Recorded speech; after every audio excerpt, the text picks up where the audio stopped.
seguimos con 100 Ideas Legal Tech, con nuestra segunda conferencia. También la vamos a tener desde Costa Rica. Les recuerdo que hoy tenemos, para que sepan, conferencistas no solo, como les dije, desde Costa Rica, sino también nos van a hablar desde Guatemala, Colombia, Venezuela, El Salvador, Panamá y Perú.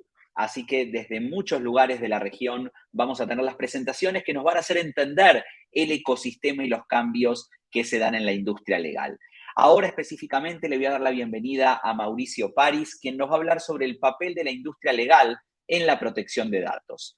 Mauricio Paris es socio de SIJA, despacho iberoamericano con mayor presencia en América Latina, en donde dirige las prácticas de tecnología y política pública para Centroamérica. Representa a clientes multinacionales con operaciones en la región, en proyectos relacionados con el derecho digital y promueve el desarrollo de políticas públicas relacionadas con el sector. Es reconocido por los principales directorios internacionales de abogacía, Chambers y Partners y Legal 500, como uno de los mejores profesionales en sus áreas de práctica. Es profesor de la Universidad de Costa Rica, autor de libros y publicaciones académicas y, por supuesto, conferencista hoy aquí en 100 Ideas Legal Tech. Mauricio, bienvenido a este espacio. Gracias por siempre acompañarnos en estos eventos que hacemos desde Conecta B2B. Un honor tenerte con nosotros.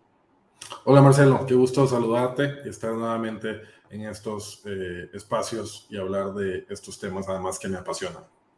Sin duda que sí. Mauricio, te dejamos con la audiencia. Te voy a avisar cuando nos queden 2-3 minutos para poder llegar a preguntas si es que tenemos.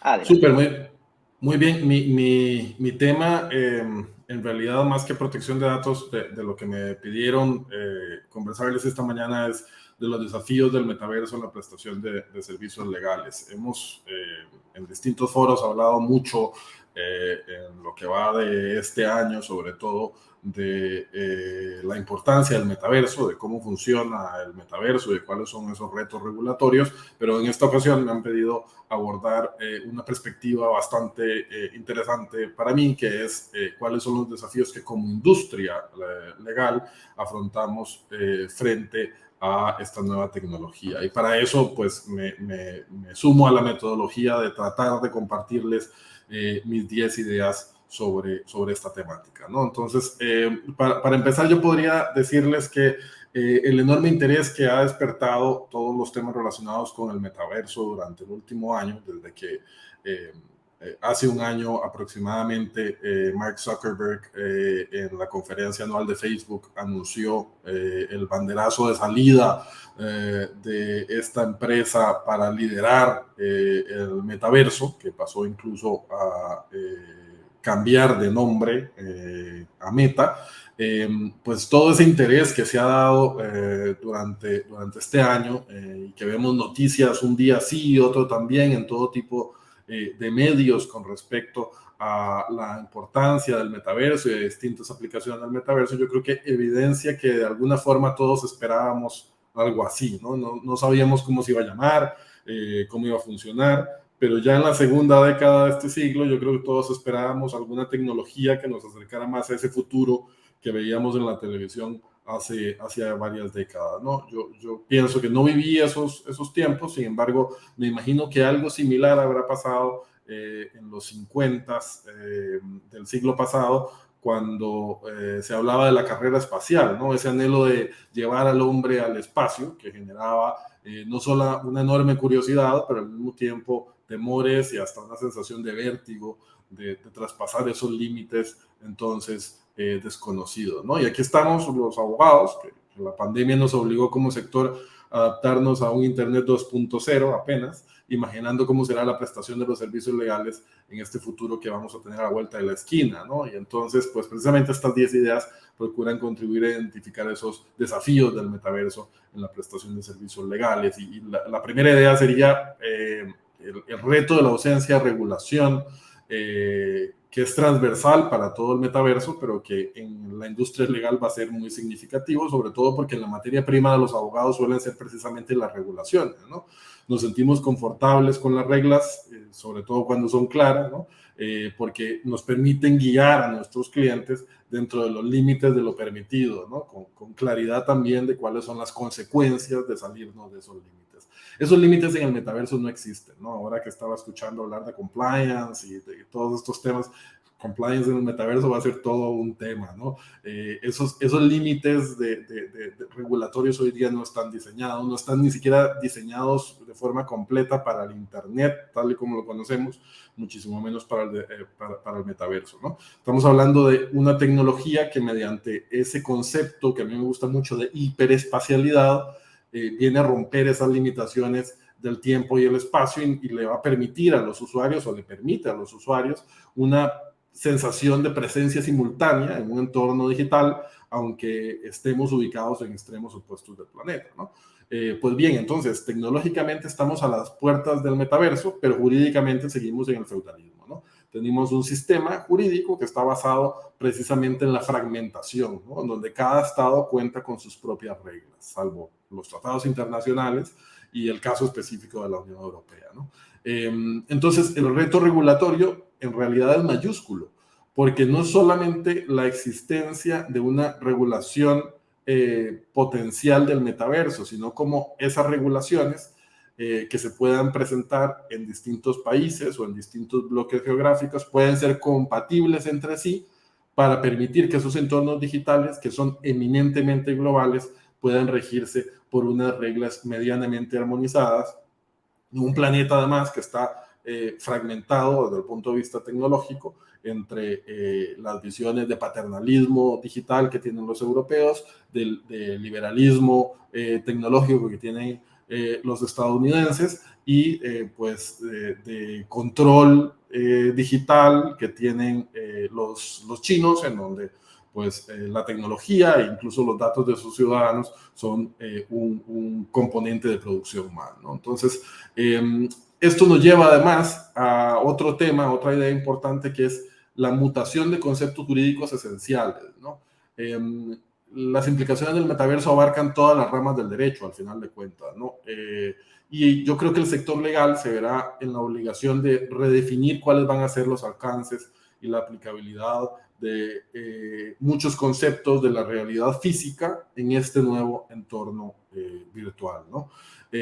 Por ejemplo, vemos constantemente noticias del mercado inmobiliario en el metaverso, ¿no? Y de gente que está invirtiendo para comprar terrenos en el metaverso, ¿no? No hay claridad sobre la trascendencia que va a tener el derecho a la propiedad en este entorno, y que realmente lo que alguien que considera que está comprando una parcela en el metaverso es lo que está comprando, ¿no? Entonces vamos a tener que redefinir, de acuerdo al contexto, esos atributos del derecho a la propiedad, las condiciones de las transacciones, los derechos de los dueños, las obligaciones de terceros, partiendo del supuesto además de que el metaverso va a estar alojado en los servidores de alguien. Entonces, al final de cuentas, esa posición de control de los dueños de las plataformas sobre las cuales se va a desarrollar el metaverso va a ser importantísimo. Y además es que el concepto general de la propiedad ha cambiado muchísimo en la última década, siendo que cada día es más importante el acceso que la propiedad en sí, ¿no? Esa es la base de la economía digital. Por eso es que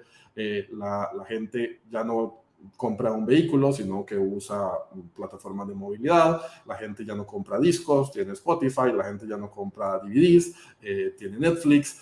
La gente ya no compra una casa en la playa, sino que utiliza Airbnb. En fin, ese concepto de la propiedad como tal ha venido siendo sujeto de una modificación importante en los últimos años, que creo yo que se va a ver exponenciado en el metaverso. Otro ejemplo también es el derecho penal, ¿no? Porque va a haber una gran necesidad de precisar la compatibilidad de conductas nuevas con tipos penales existentes, o de tipificar determinadas conductas en su totalidad para un entorno digital, ¿no? Pensemos en muchos elementos que pueden ser ilícitos en el mundo real, que no necesariamente, o en el mundo atómico, ¿no? En esta realidad corpórea en la que vivimos, que no necesariamente tienen por qué trasladarse al metaverso, en donde incluso cierto tipo de ilicitud en algunos supuestos puede ser un producto en sí mismo y son esas discusiones que probablemente vendrán en los próximos años. Un tercer elemento también asociado a esto es precisamente la resolución de los conflictos, ¿no? Cómo los abogados, no solamente los abogados que representen partes, sino también los mismos jueces o los árbitros van a poder abordar la resolución de los conflictos en esta realidad, ¿no? Y para eso va a haber que entender primero muy bien su funcionamiento. Esto va a implicar una modernización de los sistemas judiciales de cada país, un nuevo paradigma, sin duda alguna, en materia probatoria. Jueces, abogados, árbitros van a tener que desarrollar una capacidad de entender, al menos en aspectos básicos, la relevancia de pruebas, de elementos probatorios como registros en blockchain, certificados de autenticidad de NFTs. Todo este tipo de elementos técnicos se van a convertir en elementos importantísimos cuando, por ejemplo, haya disputas con respecto a la propiedad de un activo digital, ¿no? Entonces, también es probable que más disputas de esta naturaleza van a requerir más peritos, por ejemplo, técnicos que puedan colaborar en estas investigaciones, y desde luego los mismos entes judiciales, la policía judicial va a tener que desarrollar más herramientas en esta materia. Eventualmente llegará al metaverso, llegarán los juicios al metaverso, ¿no? Hace 10 años, creo yo, los juicios por Zoom o similar se veían como algo imposible, ¿no? Hoy día los tenemos interiorizados gracias a que la pandemia nos forzó a ello, ¿no? Entonces llegarán las audiencias arbitrales o judiciales al metaverso. Entonces, ¿cómo se van a desarrollar esos juicios virtuales? ¿Cuáles reglas se van a imponer a los participantes? Por ejemplo, en cuanto a la creación y el control de sus avatares. Y eso me lleva a la cuarta idea, que es precisamente los retos relacionados a la identidad digital.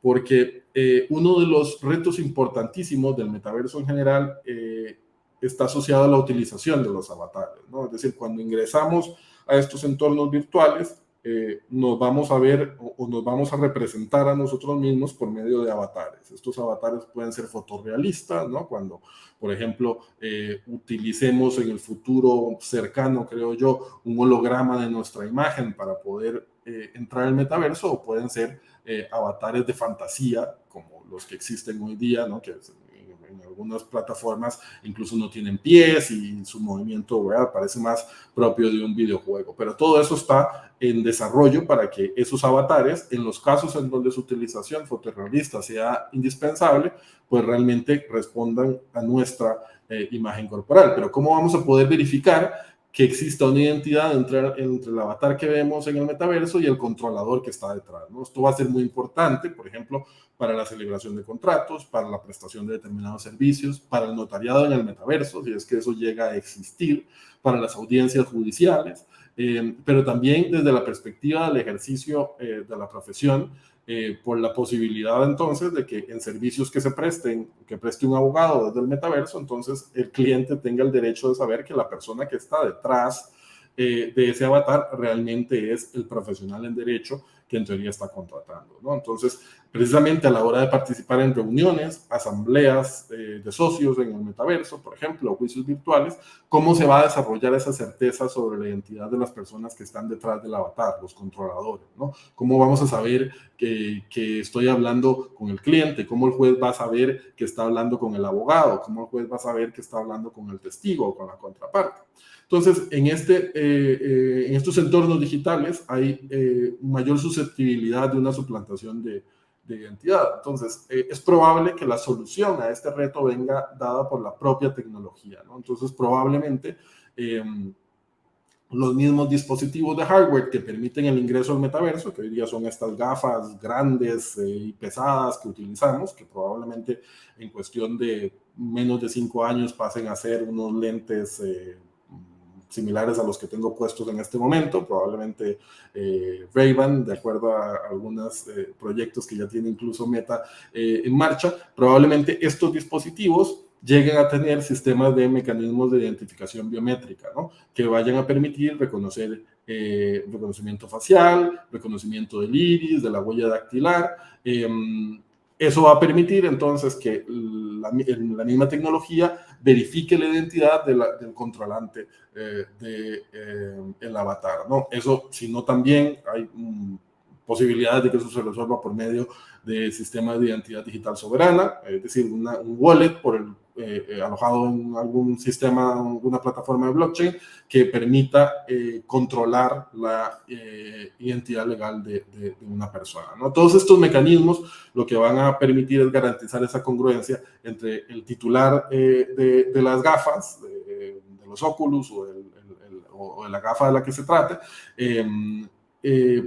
en su puesto, sobre todo en donde esa identificación sea necesaria, porque van a haber muchos otros usos del metaverso en donde más bien una utilización anónima va a ser necesaria o va a ser permitida o va a ser tolerada, es decir, para ciertos aplicaciones más lúdicas del metaverso, probablemente yo voy a poder entrar con avatares de fantasía y voy a poder ser, no sé, un dinosaurio, un unicornio o un cavernícola, si quiero.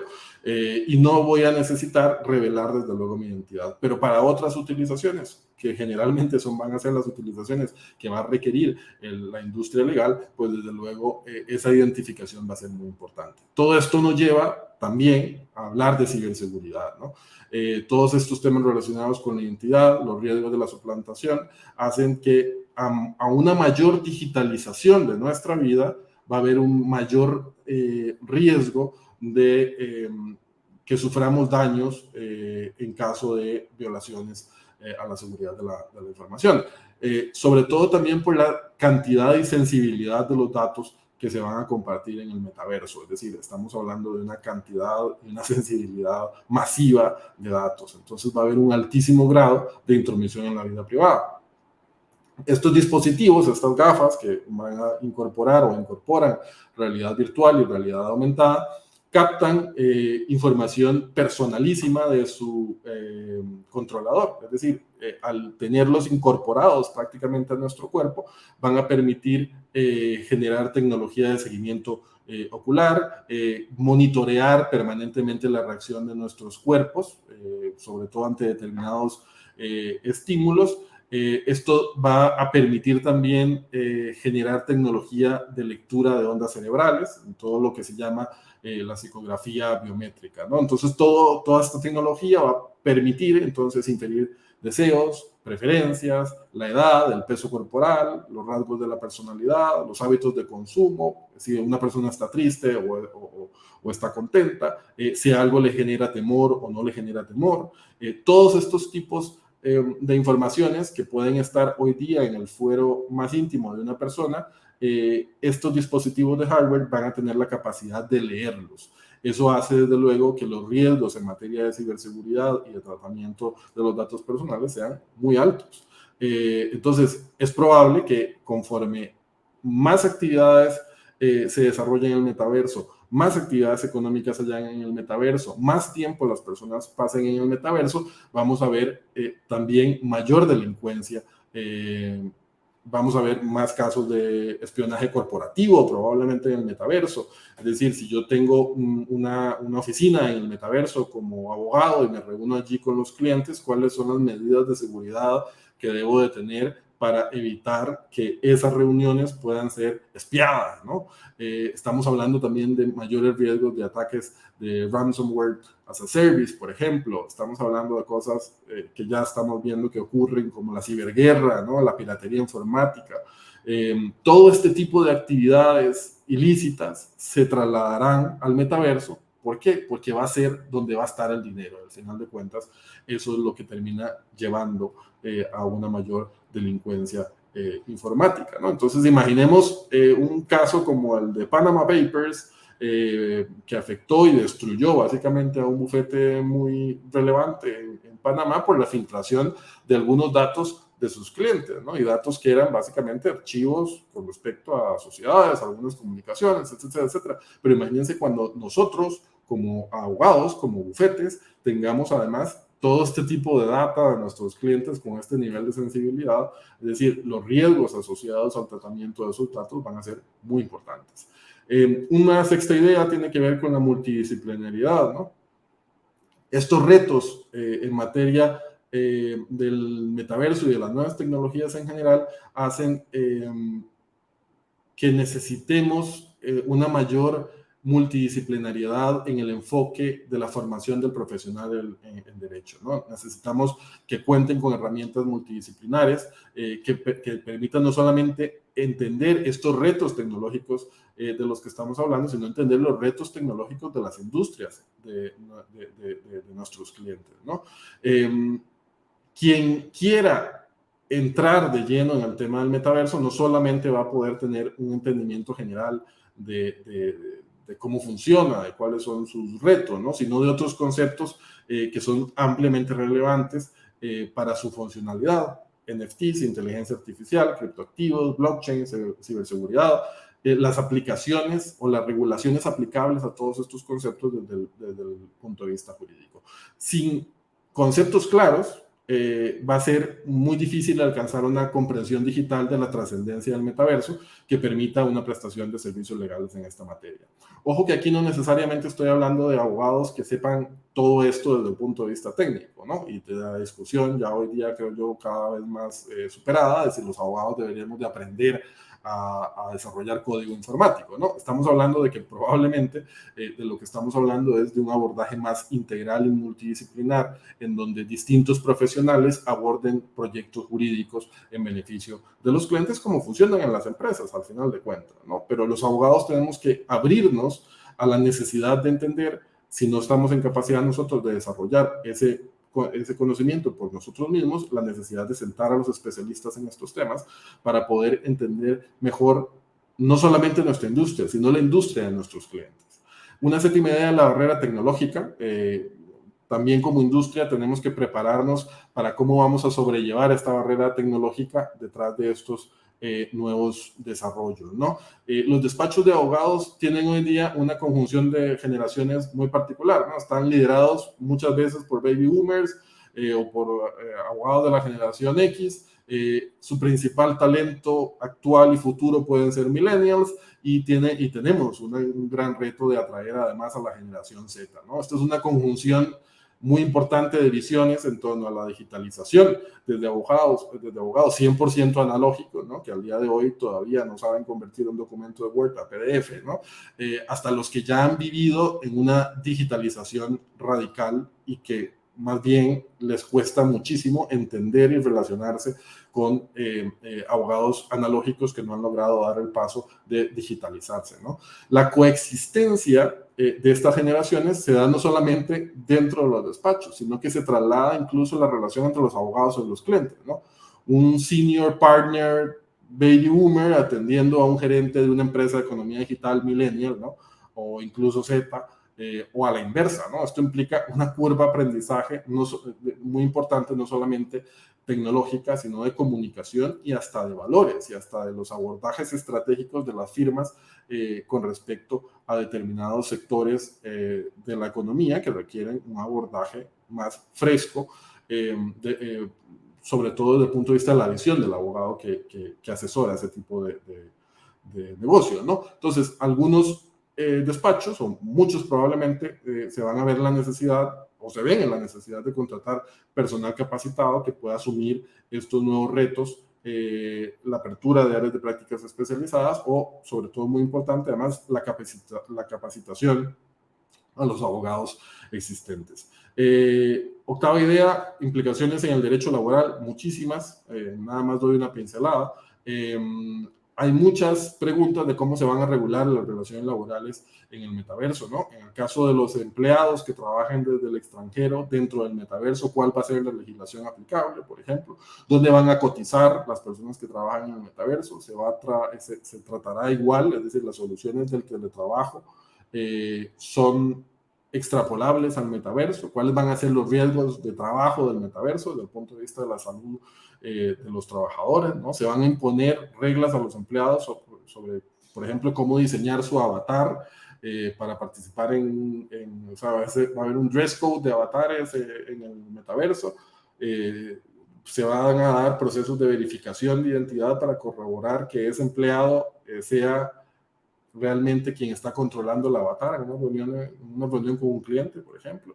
Nos vamos a poder sancionar por diseñar avatares de formas diferentes a su apariencia, ¿no? Estos son solamente uno de los muchísimos cuestionamientos que debe afrontar no solamente el sector legal, no solo como asesores, sino también como patronos dentro del metaverso, ¿no? Desde luego tenemos que hablar de impuestos, cómo va a ser la tributación en el metaverso. Si yo asesoro a clientes con mi avatar en el metaverso, el hecho generador para el pago de impuestos va a ser la ubicación física del controlante, es decir, donde estoy yo sentado. Va a ser el domicilio que yo utilice para abrir mi cuenta en el metaverso, mi cuenta como usuario.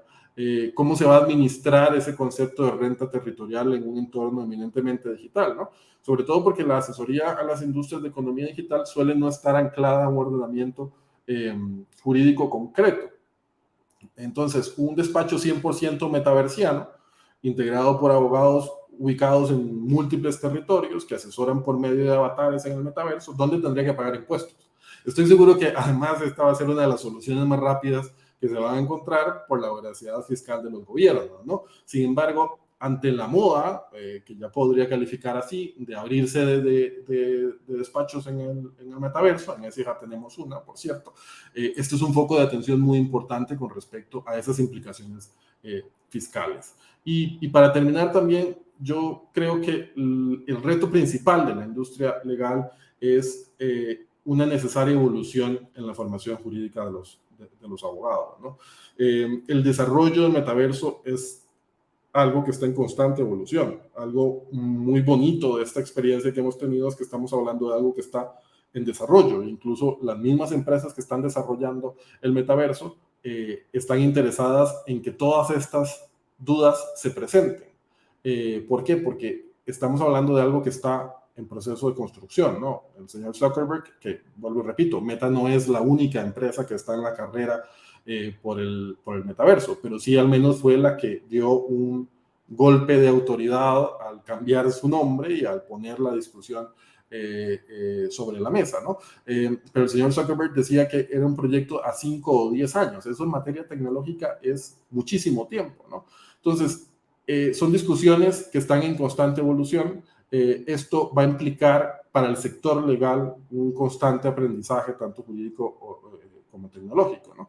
Estamos viviendo tecnología embrionaria, estamos en las primeras fases del crecimiento del entorno, pero tan pronto como en el 2026, distintos estudios que existen dicen que el 25% de la población mundial va a pasar al menos un día en esta realidad inmersiva, ¿no? Entonces, esto implica el surgimiento de nuevos modelos de negocios necesariamente, de relaciones con incidencia en el ámbito jurídico y además de muchos conflictos por resolver.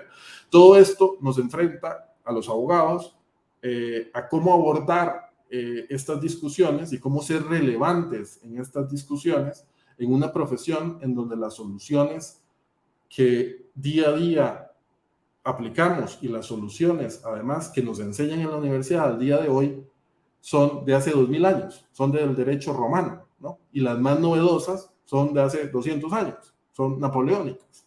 Entonces, seguimos con una formación que nos enseña a ver hacia atrás, a ver cómo se resolvían las cosas hacia atrás, y entre más apegados a la norma estemos, hacia esas regulaciones y a la zona de confort que nos dan, más exitosos somos, porque nos enseñan que los abogados lo que hacemos es evitar que los clientes se metan en problemas. Y si hay algo que mete a la gente en problemas, generalmente es la innovación.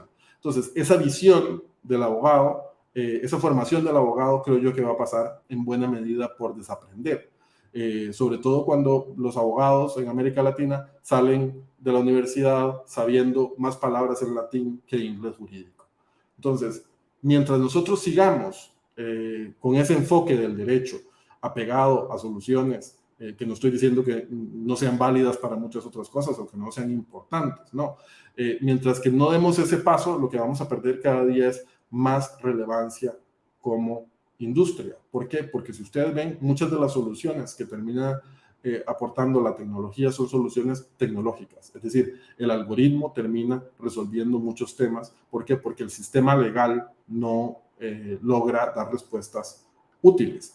El mejor ejemplo, por ejemplo, son los tratados internacionales, ¿no? Un tratado internacional demora 10 años en negociarse, 10 años en que un número significativo de países los aprueben, y modificarlos toma más o menos la misma cantidad de tiempo. Es decir, este sistema de resolución o de regulación de fenómenos internacionales, como debería ser la tecnología o el metaverso, es absolutamente insuficiente para abordar la velocidad con la que la tecnología se desarrolla, ¿no? Entonces, yo creo que eso, al final de cuentas, va a ser lo más importante. Esa evolución de la formación jurídica y ese desaprendizaje que los abogados tenemos que hacer en muchas cosas que generalmente nos enseñan, son lo más importante en nuestra formación profesional. Con eso termino. Muchas gracias, Marcelo. No sé si hay alguna pregunta. Con todo gusto. Muchas gracias, Mauricio. Definitivamente que sí hay preguntas y muchas. Creo que una de las principales conclusiones que saco es este concepto final que dijiste, que vamos a tener que desaprender la profesión para aprenderla de nuevo en un entorno totalmente diferente. Y en relación al tema aprendizaje, Mario Varela nos pregunta, nos dice, afirma que está de acuerdo con que el problema es de capacitación y visión de los abogados. ¿Cuánto tiempo estimás que dura este proceso de capacitación a los abogados en términos de programación, análisis de datos, ciberseguridad? ¿Cómo ves el horizonte de tiempo para que puedan formarse los abogados de acuerdo a esta visión y a este desaprender y volver a aprender? Depende de cuál va a ser el enfoque que quiera tener ese abogado, ¿no? Y yo creo que una cosa es la formación universitaria, ¿verdad? Que lo que te da son pinceladas generales sobre muchas cosas. Ahí necesitamos meter el foco de atención hacia habilidades blandas del abogado y a enseñar además al abogado a escoger no entre áreas del derecho, no entre el derecho penal, entre el derecho contencioso, entre el derecho, no, sino a que el foco esté más en las industrias. ¿Cuál es la industria que te interesa atender? Probablemente si tu industria es el petróleo, pues las soluciones del derecho romano en muchas cosas te van a seguir sirviendo porque es digamos, un tipo de actividad que se sigue haciendo de forma muy similar. Al rato estoy diciendo algo incorrecto, pero lo que voy es que si lo que querés es asesorar a empresas de industria digital, ¿qué tipo de industria digital querés? Es decir, el abogado en materia de tecnología no va a estar, o sea, primero, nunca va a terminar de estudiar, nunca, jamás, porque es el área que está en mayor evolución. Y lo que tienes que hacer todos los días es entender cómo están caminando las cosas y qué va a haber de nuevo hoy, ¿no? Eso es más una vocación, una habilidad blanda de habilidades de investigación, de curiosidad intelectual, de cómo aplicar esos conceptos a las regulaciones, más allá que un tema de sacar una maestría en Derecho Informático. Digo que está maravilloso, pero es que nunca terminás en esta industria, en este sector de estudiar. Entonces, todo va a depender de cómo vos querés. Es como un Lego. Vos sabrás cómo lo querés formar. Pero lo cierto del caso es que esa formación, ese Lego, no lo vas a lograr construir solamente con tu título de licenciatura o con una maestría o con un doctorado en Derecho. Es algo absolutamente dinámico que depende de cuál es el enfoque y las industrias a las que vos querés asesorar. Antes de pasar a la siguiente pregunta, un agregado que nos hace a este tema Paloma Corporán, que nos pregunta qué recomendaciones para iniciar esa formación tecnológica, si hay alguna plataforma o alguna entidad o algo que vos digas, bueno, para iniciar, mi consejo es este. En materia de tecnología.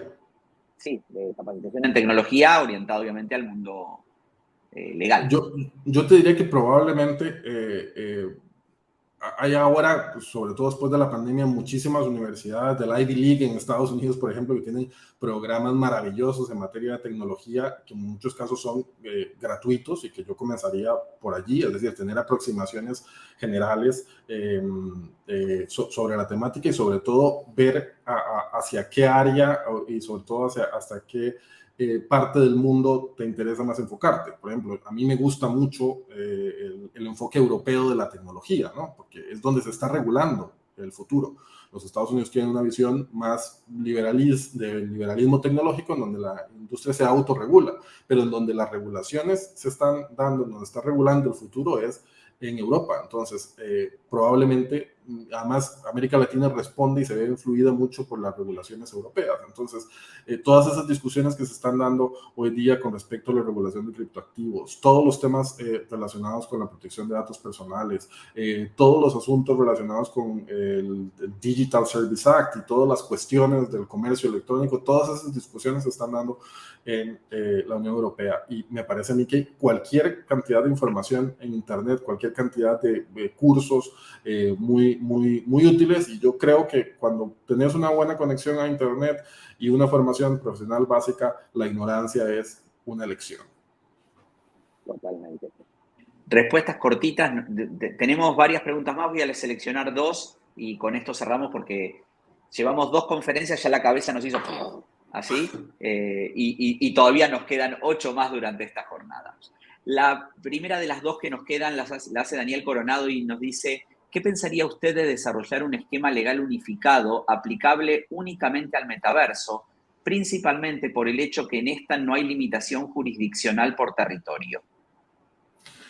Probablemente sea lo que termine sucediendo, y lo que pasa es que lo que no logramos resolver los abogados por medio de tratados internacionales o regulaciones, se lo terminan comiendo los términos y condiciones, al final de cuentas. Es decir, vea el caso de Facebook, tiene 300 millones de usuarios, es decir, un cambio en los términos y condiciones de Facebook tiene mayor incidencia desde el punto de vista del número de personas afectadas que el tratado internacional que exista con mayor alcance. Entonces, lo que sucede también aquí va a ser esencial la interoperabilidad. No va a haber un único metaverso, van a haber varios metaversos, multiversos probablemente. Y cómo ellos se van a relacionar, cómo yo voy a poder agarrar mi NFT, mi avatar de Louis Vuitton y mis cosas digitales y moverlas de el multiverso que desarrolle Meta, pasarlo al multiverso que desarrolle Microsoft y a los que desarrolle Google o quien más sea, eso va a ser esencial, porque si no, el asunto no va a funcionar, ¿no? Piensen algo así como el televisor, es decir, yo enciendo el televisor y veo distintos canales. Algo así creo yo que terminará siendo el metaverso. Y para que funcione, pues esos términos y condiciones van a ser relativamente compatibles. Pero por eso es que les digo, la solución al día de hoy yo no la veo desde el punto de vista de una regulación global, sino probablemente de la autorregulación de estas plataformas por medio de los términos y condiciones. Excelente. La última, para cerrar tu bloque, es: ¿cuál es el horizonte de tiempo para el desarrollo del metaverso como algo masivo y que obviamente esto necesite expertos en temas jurídicos para ese entorno? ¿Cómo medís los tiempos donde vos vas a decir, bueno, ya necesitamos una cierta masa crítica de profesionales formados en esto? Mark Zuckerberg dijo 5 o 10 años. Yo creo que todo lo que él dijo en octubre del año pasado fue un globo de ensayo para ver qué tanto interés había sobre los temas, ¿no? Mi percepción es que probablemente estemos hablando no de 10, sino de 5 años, ¿no? Y esto va asociado a la cantidad de profesionales que se requieren para montar y estructurar el metaverso por las distintas plataformas. Y existe, desde luego, una necesidad importante de profesionales que tengan estas conversaciones, que se planteen estos retos y de estos espacios de discusión. Eso incluye abogados, pero por ejemplo, en materia de ciberseguridad hay una carencia mundial de profesionales en la materia. Probablemente lo mismo sucederá en materia del metaverso. Y desde luego, esas áreas, esos aspectos, esos espacios que hay entre la interacción del derecho y la tecnología requieren desde luego profesionales formados en la materia. Pero yo estoy hablando, o sea, yo creo que probablemente estemos hablando de que en 5 años esto sea una realidad y estas giras que vos haces las vamos a tener sin duda alguna en el metaverso, Marcelo. Sin duda que sí. Mauricio, 5 años es pasado mañana prácticamente, así que tenemos ya que poner manos a la obra en esto. Siempre un honor tenerte en estos espacios que generamos desde Conecta B2B. Gracias por tu conocimiento y tu tiempo compartido con nuestra audiencia. Gracias y que tengan un buen día. Un saludo.